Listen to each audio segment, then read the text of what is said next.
everybody. My name is Elisa Lecky. I am an associate professor at Georgia Southern University, and I'm here to talk to you today about using graphic organizers and sentence frames to support the multilingual learners in your English language arts classroom. So, let me give you a brief introduction about who I am and why you should have any faith and confidence in what I'm sharing with you today. So before moving to Georgia, I taught middle school for about 18 years in Tucson, Arizona, in a border town. All of those subject areas that you see there were part of my 18 years in education. So I have lots and lots of time and experience working with multilingual learners and providing professional development across the state of Arizona, and now in Georgia. I'm also nationally board certified in English as a new language from early adolescence through young adulthood. And I am program director for our master's degree at Georgia Southern in ESOL and teaching culturally and linguistically diverse students. I work with an amazing team here and great, fabulous program. And then I've also spent time working with teachers in Savannah, Chatham, Effingham County, and Macomb-Bibb counties upon my move to Georgia so that I would be able to better understand the context and situations of working with multilingual learners in Georgia as compared to Arizona, because although ELs are ELs, contexts and constraints are different in both of those places. So I have spent time learning since I've been here. All right, so we're going to really focus on three key things today. One, the importance of language production in our English language arts classrooms. Two, ways to use sentence frames as a support and not a crutch. And number three, how can we effectively connect graphic organizers and sentence frames to support student language production in your classrooms? So, one thing that is really important for us to consider, and when we're ELA teachers, is the importance of language production. I think most of us do a great job of supporting reading development, particularly third grade and up, well, even in the early grades as well. We spend a lot of time on reading. What I don't think we capitalize on as much is opportunities to support oral language production and written language production. A lot of times in our classrooms, in the classrooms that I've seen, the teacher spends a lot of time talking and the students spend a lot of time reading. So those are really receptive language opportunities, which are important. Students need to know how to listen well and to read and comprehend well. But I want to spend some time today identifying those opportunities to really support oral and written language production for students. Because if they're not producing language, they're really not learning language. We really can capitalize on that language production to support English language development and to support access to those content concepts. And so when we're thinking about language production, we can have individual language production where I'm writing by myself. I'm just writing down my thoughts. I'm thinking and I'm writing down those thoughts. I can have written and oral language production happening in small groups or with partners. And what are those scaffolds that we can put in place so that that written and oral language production really helps students understand the terminology and the structure of the English language? So let's talk briefly about sentence frames. So you'll see a sample of sentence frames on the left. I'm just going to give you a moment to take a look at that.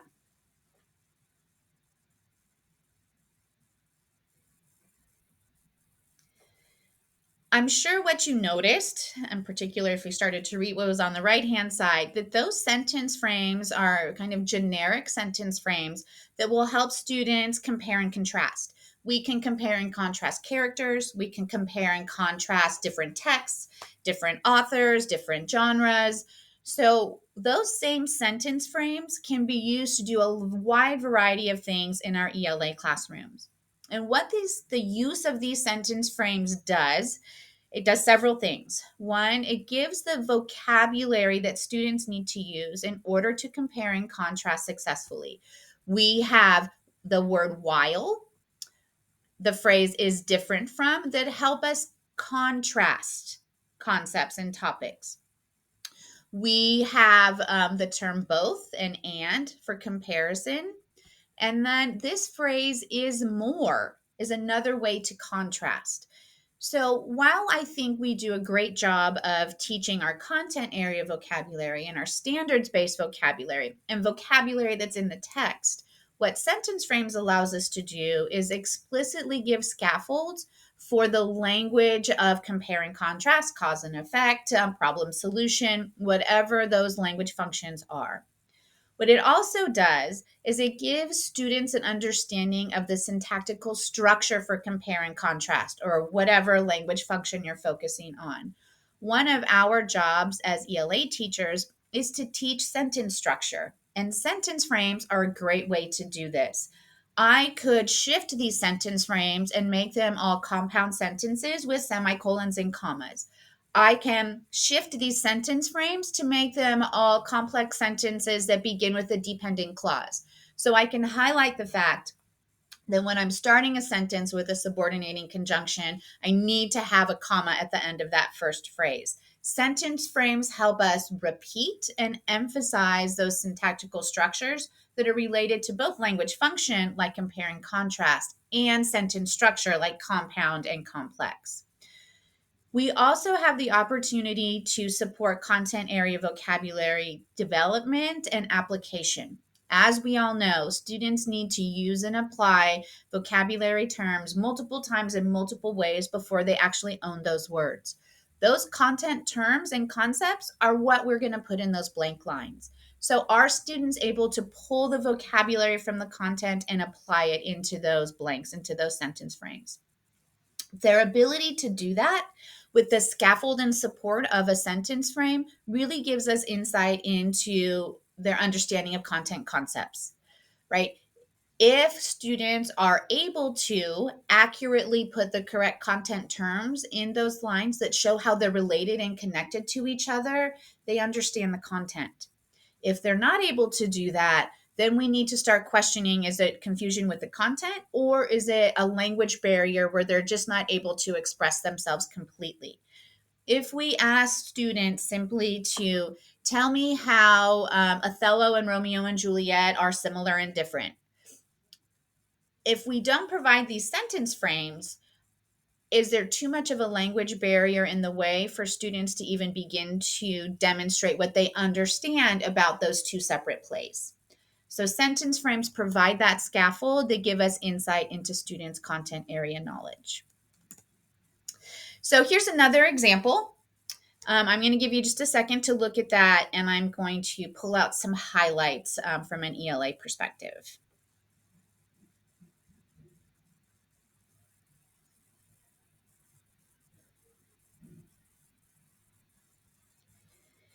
Great. So, like many of you, I was rarely fortunate enough to have a classroom in which everybody's English language proficiency and academic language proficiency was the same. Right? I had a variety of English proficiency levels in my classroom. I have a variety of academic proficiency levels in my classroom. And one thing that sentence frames allows us to do, like this example shows, is really develop the academic language of all of our students by providing these types of scaffolds. For example, if I'm thinking of my middle school students, I would really be thrilled if in their writing they started off their sentence, one consequence of um, driving underage is being arrested, right? So that word consequence is not something that students will spontaneously produce on a piece of paper.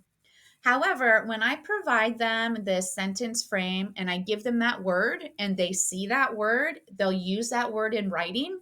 And when I start to pull away the sentence frame scaffolds, students will use that word in their writing because they have practiced it with you with scaffolded support.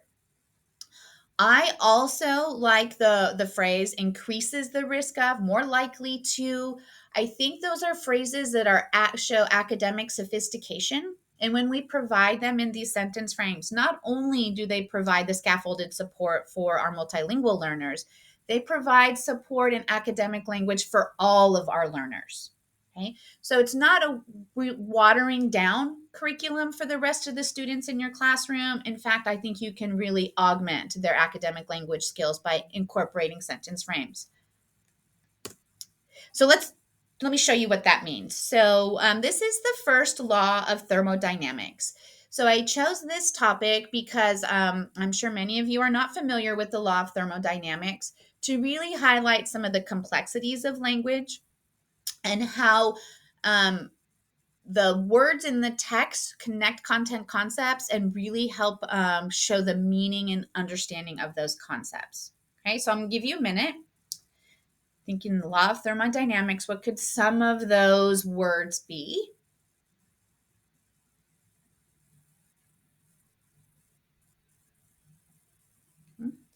So I'm sure some of you are looking at this like, oh my gosh, I have no idea what words go in there. Probably because we haven't taught thermodynamics in a minute, but here they are. Okay, so let's talk about, if I'm using this as a ticket out the door, there are some things that I will be able to highlight and think about. Um, One, I have this concept of internal energy. That's my content vocabulary word that is really critical to this piece of learning. I also have key phrases that help me understand or me know if the students understand that concept.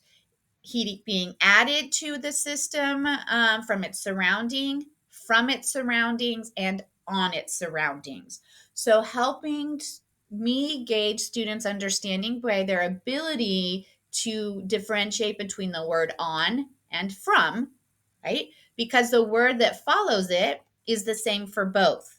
So if they get that confused, right, that's a clue to me. I can also make this word from a blank. So I have some choices about where I want to put those blanks in my sentence frames, because what is important for me to understand is the educator. Do I want to remove the words equal and difference? Because those are the key content concepts for my students. So sentence frames will really help you gauge students' understanding of content, and also demonstrate to them more complex academic language and sentence structures. So here are some things to keep in mind as you're using sentence frames. Keep them up and posted, particularly if you are for all of those language functions or formulaic language, like there's the visual there for accountable talk, to agree and to disagree. Keep those posted or have them available to students to use at their desk or when they're working in their small groups.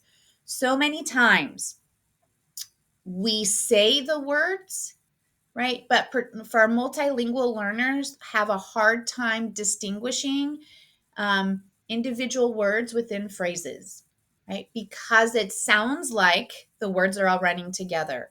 So when we have these language sentence frames and kind of formulaic language for turn taking posted, not only do students have access to it, but our multilingual learners are able to see where one word begins and ends and another word begins. So it's a really useful visual tool for our learners. Two, I strongly encourage you to use them for formative and summative assessments to assess both language understanding and content or knowledge of content. Like I mentioned, use them in small group discussions. One of my favorite things to do was to put a paper with sentence frames on it and then go around and listen for students using those sentence frames as they're working in their small groups, and kind of tally when I'm hearing them use that language. Kind of mandate, not only support that the use of academic language, but mandate it so that you're holding students accountable for the use of that academic language, both orally and in writing. And really importantly, remember to scaffold their use. So while I might have this compare and contrast anchor chart up in my room, perhaps on an assessment, I want to take it down and I want to see if students are able to use those sentence frames without that visual anchor there. Maybe I only want to give a smaller one to some of my students to use on a final assessment. And I want my more proficient students to be able, I want to know if they're able to do it without those sentence frames. So please know that pull away their use. They don't need to be used every day, all of the time, because we do eventually want students to be able to produce this language without that visual scaffolded support, but it takes time and it takes practice. So use your teacher sense and use your knowledge of your students to determine when it's appropriate to pull those scaffolds and support away. And maybe after you've pulled them away, you realize that they really still need them, and that will give you additional information as well. All right, a quick word about graphic organizers. I think as in ELA teachers, we are gifted in the use of graphic organizers for a wide variety of purposes: to think about a text, to organize a piece of writing, to compare and contrast concepts, to activate prior knowledge. There's just a sampling of graphic organizers there that we commonly use. What I think is really powerful is connecting graphic organizers and sentence frames. So I am going to share, and uploaded for you is an amazing resource called the Academic Language Function Toolkit, which I found online, and all sources are credited on that document, but I have found it to be invaluable in supporting my pre-service and in-service teachers because it's done a lot of the thinking for you. So let me escape from my PowerPoint and pull up this document. So you will see in the folder the information you have access to, the Academic Language Function Toolkit. I'm going to give full kudos to Sweetwater Union High School District for creating this over 12 years ago. But it is, like I said, an invaluable resource to use. So let me show you how it's organized. Some great information about academic language in general. So they have taken 10 academic language functions, ways that we use academic language in the school setting, and they have given us the words that are used for that academic language function, and they have connected those to graphic organizers. So let me show you. We'll look at a couple so you can see how they're organized and know that you have access to all 10. So for each function, this is what the function does. They give you some examples. Here's the key piece. Here's some cue words, right, that students should know in their summarizing, informing work. Okay. Beyond those cue words, we have both sentence starters and sentence frames that allow students to summarize. And then they have graphic organizers that align themselves with writing summaries. So if at first you have your students complete a graphic organizer to help them summarize, then we have several sentence starters. Sorry. Several sentence starters and sentence frames that will allow them to talk about their summary or to write their summary into a paragraph or a longer text, to move from knowledge to that written piece. Here's another one, comparing and contrasting. We've spent some time on that today already, so let me scroll down to the next one. Sequencing ordering is one of those language functions that we use often in an English language arts classroom to retell a story, right? So what this document and this resource does too is it gives you additional language to consider using beyond first, second, and third for the language of sequencing. Phrases like following this event, and then initially and sometime later, so that we can really use this to augment the academic language of all of our students while we are supporting the language production of our multilingual learners. As always, please don't hesitate to reach out to me individually if you have questions or you want more ideas. And I hope this has been useful for you.